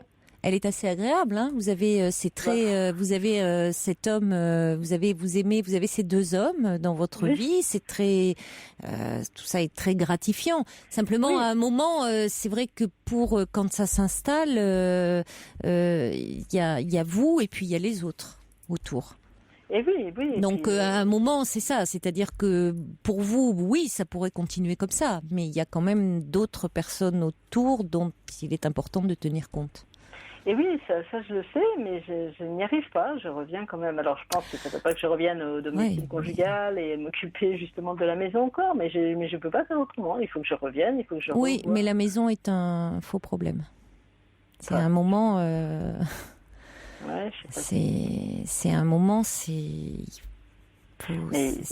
effectivement partir et décrocher du port d'attache ou je n'y arrive pas parce que je pense que Mais j'entends bien, vous n'y arrivez pas. Mais c'est aussi cette ambivalence ou peut-être aller en parler parce que vous êtes là-dedans et pour vous il y a quelque chose de très gratifiant. En revanche, autour de vous, c'est quand même douloureux, notamment pour votre mari. C'est douloureux aussi pour moi, oui. Oui, mais enfin, vous avez beaucoup de compensation par rapport à votre mari. Il faut quand même dire ce qui est. Oui, certainement. Oui, certainement. Mais c'est ce que je dis. Je lui ai dit, tu m'as redonné ma liberté, je te redonne ta liberté. Pas tout à fait. Pas tout à fait. Non, c'est là où non, parce que vous maintenez le lien. Je suis plus à la maison quand même. Bon. Vous n'êtes plus à la maison, mais vous revenez. Donc non, vous lui redonnez pas sa liberté. Vous lui redonneriez vraiment sa liberté si vous disiez, là je pars. Et je vais m'installer définitivement avec cet homme. Là, vous prendriez une décision. Donc, si effectivement, un moment pour sortir de l'ambivalence, peut-être qu'il faudrait en parler et plus amplement qu'avec moi ce soir. Alors, parce que vous ne pouvez pas rester, enfin, bon, vous pouvez, mais c'est à ce moment-là une position qui est quand même, pour le coup, assez égoïste. Parce que vous pensez à vous, mais pas aux personnes qui sont autour de vous. J'y pense quand même, parce que je vois que je fais souffrir en premier chef mon mari. Bon, cette autre personne aussi, parce qu'il dit, il comprend rien. Il me dit, mais tu veux revenir à ton mari, tu veux rester avec moi. Enfin, personne n'y comprend plus rien. Commencer aussi par moi. Donc, bon, nos enfants aussi en souffrent dans une certaine mesure. Donc, la famille autour, les amis qui ne comprennent pas, parce que bon, je refuse d'invitation, il y a certaines personnes le savent, d'autres personnes ne le savent pas. Enfin, je veux dire, on fonctionne dans une confusion totale. Mais justement, il faut, si vous voulez sortir un peu de cette confusion, ça serait peut-être pas mal d'aller un peu en parler, parce que vous entraînez tout le monde là, dans la confusion. Et oui, je vois quelqu'un là, mais bon, on a peut-être eu une dizaine de séances, une psychologue, et les choses n'évoluent pas, et comme j'écoute souvent votre émission, je me dis peut-être Donnez-vous du temps, hein, 10 séances, c'est pas beaucoup. Oui. Donnez-vous un peu de temps. Oui, combien de temps? Je ne sais pas. Là, il y a l'usure. Le temps qu'il faudra. Le temps qu'il vous faudra. En attendant, il faut rester dans cette situation. Ah, vous n'en êtes plus non plus là à quelques semaines près, hein. Vu, ça fait 3 ans là que vous êtes dans une situation comme ça compliquée. Vous auriez pu, vous faites des allers-retours, donc c'est pas parce que vous avez eu 10 séances avec une psychologue que effectivement tout d'un coup vous allez avoir un déclic. Encore faut-il que vous ayez réellement le souhait. Pour le moment, il y a un certain quelque chose d'assez confortable aussi dans cette situation. Il y a des bénéfices dans cette situation. Donc vous vous y accrochez. Je les vois de moins en moins, parce que et puis cette maison qu'on construit. Là, pour le moment, vous êtes pris dans ce tourbillon, dans quelque chose. Oui, mais vous parlez beaucoup de maison, de construction. Vous construisez, et en même temps, ça vous déconstruisez. Oui. Vous construisez des maisons. Vous construisez une maison avec cet homme d'un côté. Vous ne lâchez pas la maison de l'autre côté. Puis vous êtes une petite tornade là, d'un sens. Alors, vous cherchez. On a l'impression à vous enraciner. C'est tout votre paradoxe, toutes vos contradictions.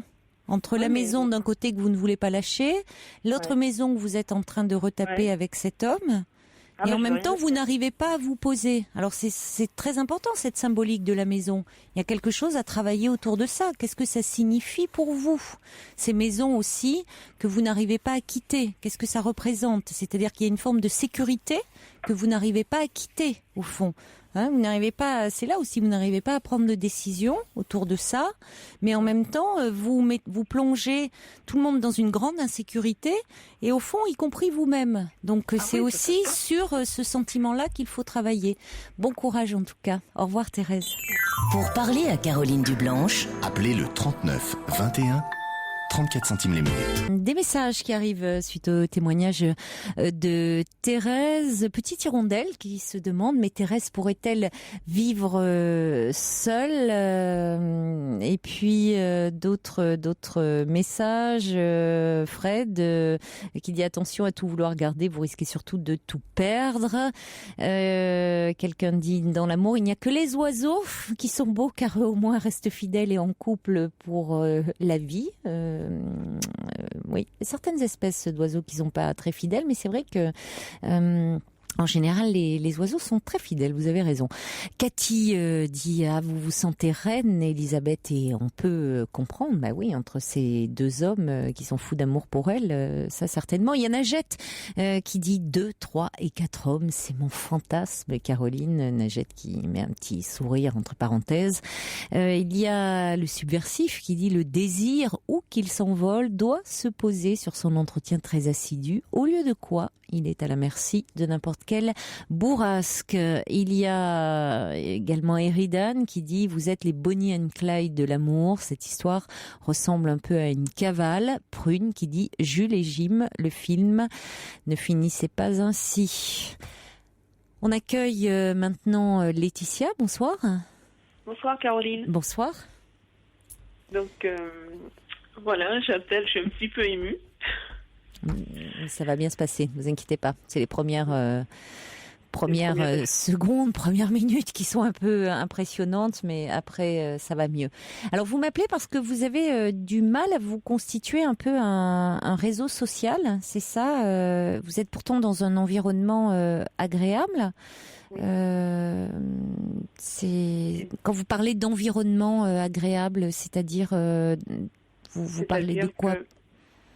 Il y a plein de choses à faire en fait, que ce soit au niveau sportif, culturel, il y a plein de choses à proximité. C'est que je peux pas spécialement m'y rendre pour deux raisons. Une, même s'il y a plein de choses à faire, il faut quand même être véhiculé, c'est pas mon cas. Et deux, en fait, j'arrive pas à faire des choses toute seule par moi-même. C'est-à-dire me dire, je vais y aller. Enfin, ça m'est arrivé et je me dis, mais je me sens con, en fait, je me sens bête quand je suis toute seule en train de visiter. Je me sens pas bien.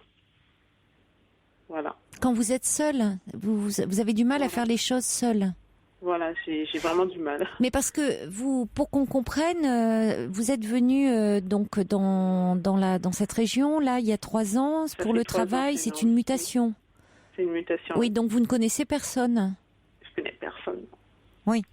J'ai pas de famille là-bas.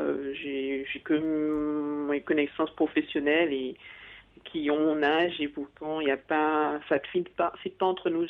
Ça se passe pas mal, c'est-à-dire que dans le boulot, on est très correct et tout, mais on n'arrive pas à faire des choses ensemble. Enfin, ils n'arrivent pas à faire des choses avec moi et moi, de même aussi. Je veux dire, faut pas j'attends pas à ce qu'il soit fait que ça soit fait que de seul sens, mais enfin, j'ai eu des déceptions par rapport à eux, donc j'arrive pas à aller vers eux et je ne souhaite plus y aller, mais j'aimerais bien faire mon réseau ailleurs que dans mon boulot, puisque je suis pas arrivée au bout de 3 ans. Donc, je sais pas, ce sont des personnes qui ont Vous avez quel âge, Laetitia? J'ai 29 ans, en fait. 29 je vais avoir 30 ans l'an prochain. D'accord. Et oui, ça reste des collègues de travail, mais vous ne partagez pas plus, quoi. En dehors, vous n'avez pas plus d'affinité que cela avec eux. Voilà. Enfin, disons, je pense qu'ils sont pas inintéressants, mais que eux doivent peut-être me trouver intéressant. Enfin, j'en sais rien, quoi. Je suis pas spécialement confiée avec quoi que ce soit. Ils font des trucs entre eux et moi, je suis en gros exclue des activités, quoi. Donc, je trouve ça un peu nul. J'ai essayé une fois d'inviter des gens à faire des choses avec moi. Enfin, des choses.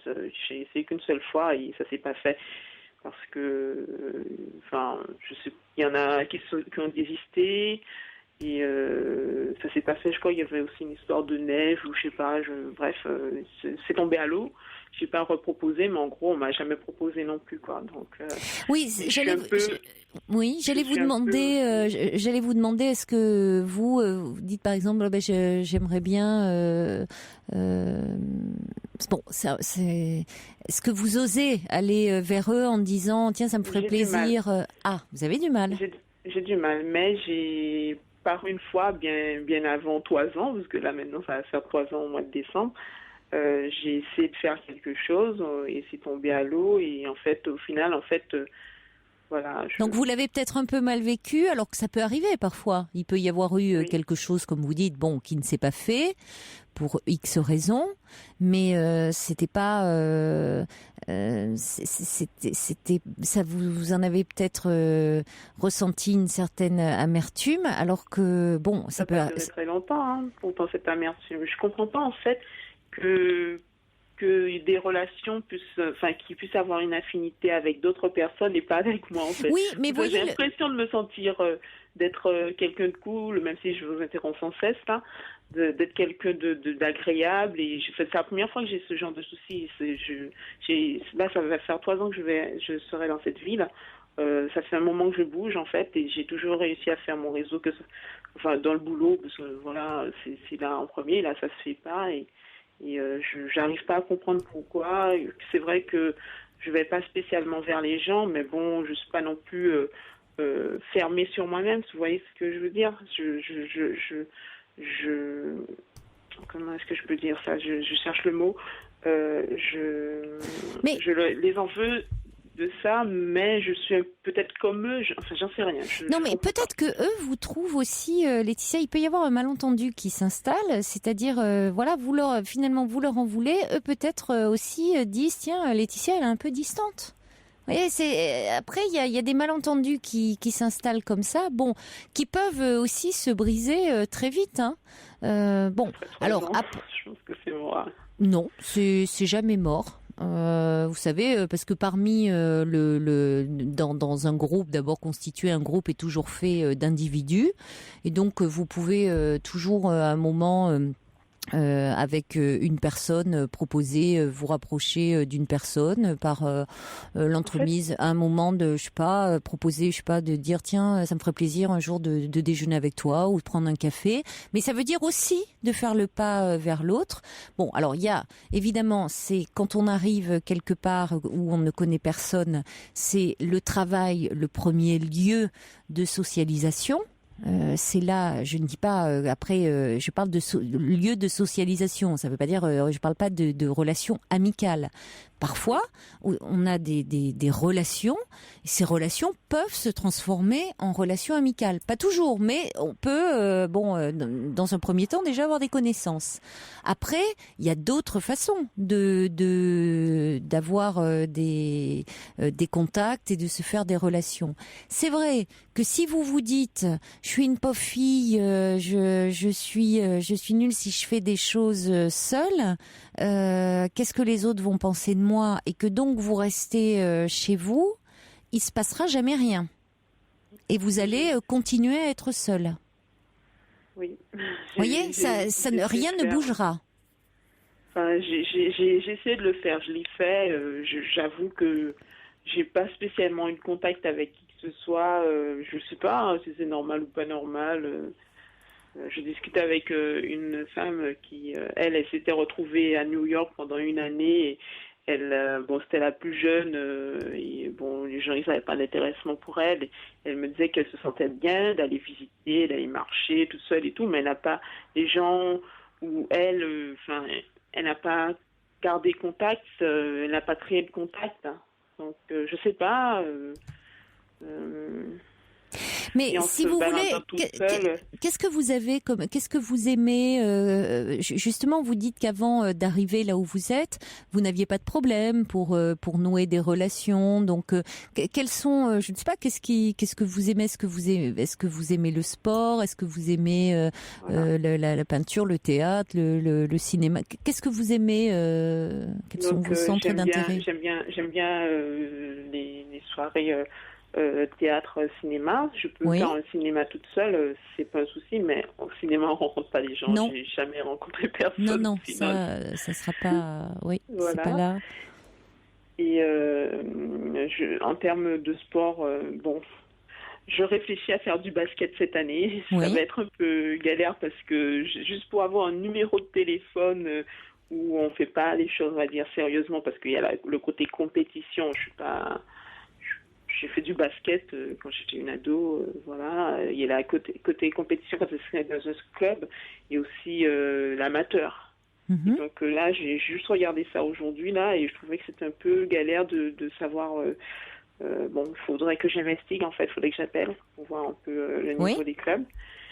Et je fais un peu de natation en fait, et je rencontre personne parce que la natation c'est un sport d'équipe, donc. Oui, mais en allant à la piscine, vous pouvez quand même faire des rencontres parce que il y a toujours des habitués, hein. Non. Mais si, mais je vous assure, vous allez en faire. Okay, regardez un peu, ouvrez les yeux, ouvrez-vous. Oui. Vous allez finir par en faire. C'est peut-être vous aussi qui vous êtes un peu bloqué et mis dans l'idée que vous ne qu'est-ce qui vous êtes mis dans la tête que vous n'allez pas dans cette ville faire de rencontres, et cette image que vous allez être solitaire. Pas du tout en fait. Franchement, en arrivant dans cette ville là, pour moi ça a été le paradoxe total de me retrouver en l'occurrence ici là maintenant au bout de 3 ans sans réseau, Qu'est-ce que je vous dis? Je me suis déplacée avant j'étais sur Paris, dans le sud de la France, j'étais à droite, à gauche, ça s'est toujours bien fait, donc je ne sais pas si quelque chose a changé en moi ou Mais en arrivant, certainement. j'étais totalement positive, totalement, je me dis, waouh, c'est super, tu as le ski à deux pas, tu vas faire ça, tu vas faire ça. En fait, que dalle, quoi. Mais alors, qu'est-ce qui s'est passé pour que, justement, auparavant, tout se passait bien? Pourquoi Ben, je me pose la question, je ne sais pas, en fait. Je vous dis, j'ai même pas une relation, c'est un ami, un collègue de travail que je pensais être mon ami. Et comme ça, du jour au lendemain, blackout, il s'est défait de la relation. Je sais pas, j'ose même pas. J'essaie de discuter avec lui. Et en fait, attendez que je me rappelle, je lui dis, oui, est-ce que ça te dérange? Est-ce que tu voudrais qu'on prenne un café? Ou est-ce que il m'a fait, pourquoi faire? Je me dis, waouh, d'accord, c'est que, je sais pas.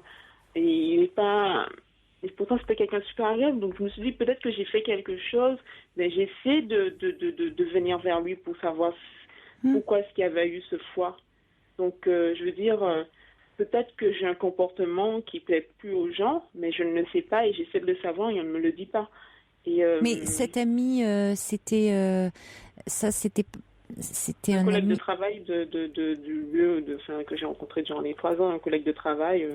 Oui, mais moi j'ai l'impression que c'est ce qui s'est passé sur votre lieu de travail qui vous a affecté et qui vous a fait perdre confiance en vous. Je vois pas vraiment quoi, mais... Bah si, vous revenez toujours à votre lieu de travail. Parce qu'en fait, Au fait qu'il y a un groupe constitué, que vous n'y trouvez pas votre place. Oui, parce qu'en fait, c'est le seul... Ma vie, en fait, c'est mon boulot, donc c'est Et oui, ça. donc le seul moment où vous êtes en relation avec les autres, c'est sur votre lieu de travail. Or, vous vous sentez à l'écart. Ouais. Et je pense que, si vous voulez, c'est ce qui s'est passé bon, quand vous avez été vers eux et comme vous dites, ça ne s'est pas fait, sont des choses qui peuvent arriver. C'est vrai que c'est un peu blessant sur le moment, mais oui, c'est pas, mais ça va mieux. Hein, mais c'est pas. Oui, mais on sent que ça vous a marqué. Ça n'enlève rien à ce que vous êtes et à votre valeur. Vous voyez, il faut que vous repreniez confiance en vous, Laetitia, et que vous vous rappeliez ce que vous dites, c'est-à-dire que auparavant tout se passait bien. Je veux dire, quand vous étiez, vous n'aviez aucun problème pour aller vers les autres. Les autres vous appréciaient. Donc là, vous êtes déstabilisé parce que vous êtes dans un nouvel environnement. Vous avez perdu vos repères, c'est pas facile. Vous n'avez plus de votre environnement familial, amical, et dans un environnement professionnel qui vous est pas très favorable. Donc c'est vrai que c'est assez perturbant. Quand j'adore mon boulot, hein. Oui, mais heureusement que vous avez au moins cette satisfaction. Même avec toutes ces personnes qui sont de ma tranche d'âge là. Au boulot, professionnellement, ça va, quoi. C'est après... Non, moi, je pense que ce que vous dites n'est peut-être pas faux, en fait. Je vois pas qu'est-ce qui a changé entre le temps où je suis arrivée... Enfin, je ne vois pas, mais peut-être que je suis aveugle, hein.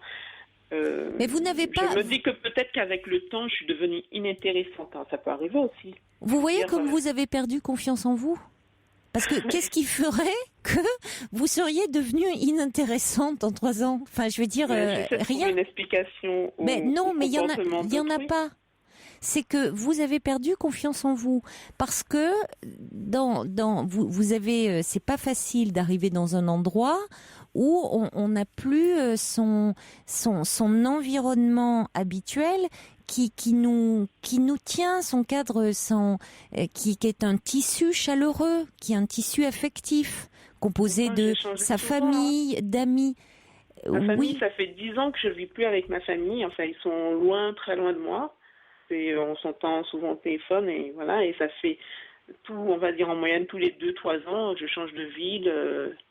parce que ça a été pour les études, ça a été pour le boulot. Oui, mais 2 ans et demi à Paris. Je suis redescendue le week-end dernier voir d'anciens collègues de travail. Je me dis, waouh, super, j'arrive à faire des trucs avec des gens de Paris et pas des gens d'où je suis là. Non, mais je pense que si vous voulez, il y a bon, ça vous a quand même. Vous êtes actuellement trop isolé. Vous êtes trop isolé et il faut arriver à trouver en dehors du travail un endroit où vous puissiez un petit peu faire des rencontres et vous reconstituer comme ça, avoir 1, 2, quelques amis. Et puis je vous dis, ne pas aussi perdre de vue que sur votre lieu de travail, vous pouvez finalement sympathiser avec quelques personnes. Ne pas vous dire ils sont nazes, je leur parle plus. Non, mais le pire c'est que je ne me dis même pas ça. Le pire c'est que j'ai l'impression je ne me dis même pas ça. Le truc c'est que j'ai eu une relation que je pensais être amicale. Et en gros, je me suis dit que cette personne elle s'est intéressée à moi ou qu'elle a fait semblant de s'intéresser à moi. Et quand, je sais pas ce qu'elle a eu ou ce qu'elle n'a pas eu, hop, on jette, j'en ai plus besoin. En gros, elle me sert plus à rien. Elle est inintéressante, elle a pas de fond, j'en sais rien. Voilà. Donc en gros, par orgueil, d'une certaine façon, ça m'attriste encore un peu, mais déjà vachement moins qu'à un moment où j'étais carrément en déprime. Je me dis, comme vous dites, j'irai faire mon réseau ailleurs, mais par orgueil aussi, je me dis que quand ça ira vraiment mieux, j'ai pas spécialement envie de lier des liens avec eux. Ça me rend un peu animal, tout ça.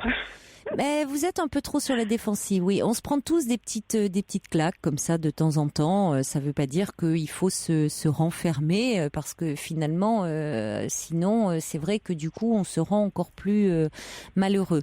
Allez, je vais vous lire quelques messages pour conclure. Il y a Eridan qui dit peut-être que vous vous mettez trop de pression.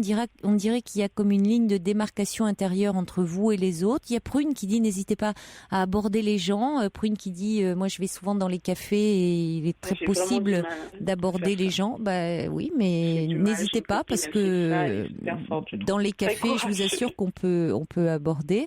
Il y a Jacques aussi qui dit pourquoi pas les bistrots. Le subversif qui dit votre premier geste était le bon, ne vous laissez pas intimider par cette petite gifle narcissique qui vous est encore vaguement cuisante. Rappelez-vous votre valeur ou élaborez-la. Quelqu'un qui dit les cours de cuisine créent du lien social, d'œnologie également, et c'est très convivial en plus.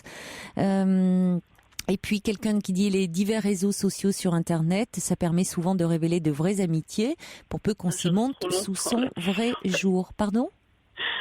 Je reste trop longtemps sur les trucs de réseaux sociaux. J'étais sur Facebook, je me suis cassée, je suis revenue. Je passe trop de temps sur mon ordinateur, en fait. Bon, alors sortez un petit peu et sortez de votre ordinateur et allez rencontrer des gens véritables. Okay. Allez, la vie est ouverte, hein, Laetitia. Hein. Vous êtes jeune, franchement, vous allez faire des rencontres, mais il faut un peu aller vers les autres.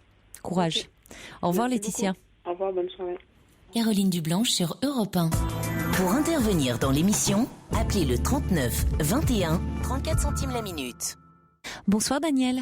Bonsoir Caroline. Bonsoir.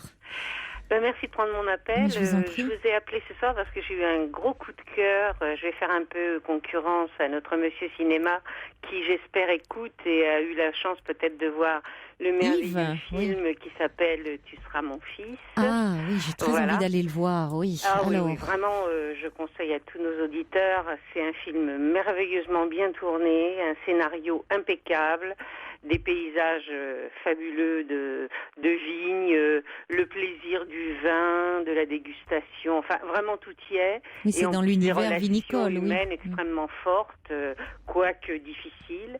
Et on a beaucoup parlé de Nils Restrup et de Laurent Deutsch qui sont fabuleux, et on n'a pas du tout parlé, enfin je l'ai pas entendu, tout du moins, on n'a pas parlé de Patrick Chenet qui a un rôle fabuleux dans ce film, qui joue très très bien, ainsi que Valérie Mérès qui est son épouse dans l'histoire.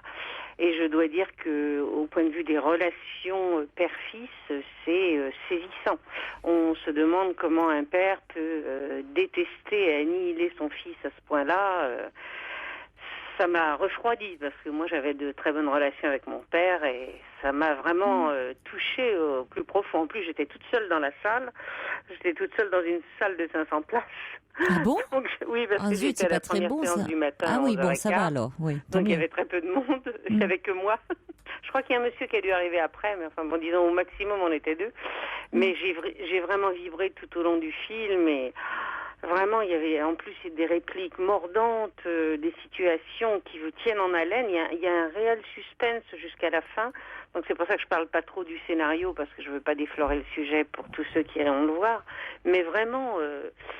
J'ai vraiment ressenti cette notion de détestation, on peut dire, de façon poignante pour moi. J'entendais Nils Astrup, justement, qui était l'invité du journal télévisé La 20h sur France 2, dire oui, ça posait la question, a-t-on le droit de ne pas aimer ses enfants? Exactement, oui. Exactement. Et justement, dans l'histoire, on a une explication, mais bon, on le sait que vers la fin du film, Oui, donc ça, j'en parle pas. Mais c'est vrai que moi, je me dis, c'est parce que je disais justement à Julie, qui a pris mon appel, que dans ma famille, mes deux petits-fils sont des enfants adoptés, et j'éprouve pour eux un amour, mais incommensurable. C'est pas mon sang, mais pour moi, il compte énormément. Alors que là, je me dis, il a un vrai fils au sens génétique et il passe son temps à le rabaisser, à penser qu'il sera incapable de prendre sa succession, à envisager même de donner son entreprise à un autre dont il fera son fils. Oui, il y a toute cette question de la transmission aussi, voilà, puisqu'à travers ce domaine vinicole. Ouais. Absolument. Ouais. Mais vraiment, c'est un film extrêmement bien fait, qui est très humain, et tout se passe dans les regards.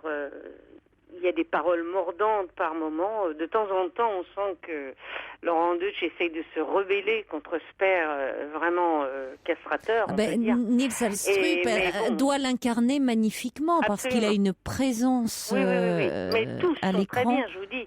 Même Patrick Chenet, dont j'avais pas entendu parler là, et qui a un rôle important puisqu'il est le régisseur du domaine, qui joue parfaitement bien son rôle aussi. Non, vraiment, c'est un vrai coup de cœur. Moi qui suis très amateur de cinéma, j'y vais souvent. Alors des fois, je tombe sur des films plus ou moins intéressants, mais là, vraiment, j'avais vraiment envie de faire partager ce bon moment. Merci beaucoup, Daniel.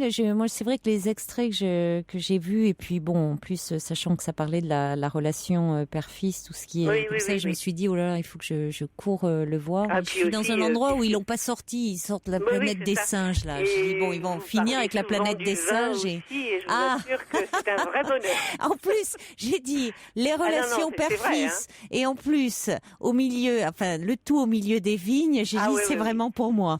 Oui, ça, il faut que j'y aille. Des photos certainement d'automne où il y a des nappes de brume comme ça qui. Moi, je regarde toujours le film pour l'histoire, mais je regarde toujours les images et j'essaye de prendre la place de la caméra. Je me dis où est placée la caméra pour essayer de deviner l'intention aussi du cadreur. Et moi, je suis passionnée. Alors, donc, je serais capable d'aller le revoir une deuxième fois pour ça. La prochaine fois qu'Yves appellera, n'hésitez pas, on vous fera dialoguer ensemble. Absolument. D'accord. Avec plaisir. Je vous dis à bientôt alors. Et souvent, il voit les films que j'ai vu quelques fois un peu avant lui parce que ça dépend des distributeurs. Je vous dis à très vite alors, Daniel. Merci beaucoup de nous avoir fait partager votre coup de cœur. Au revoir, Daniel.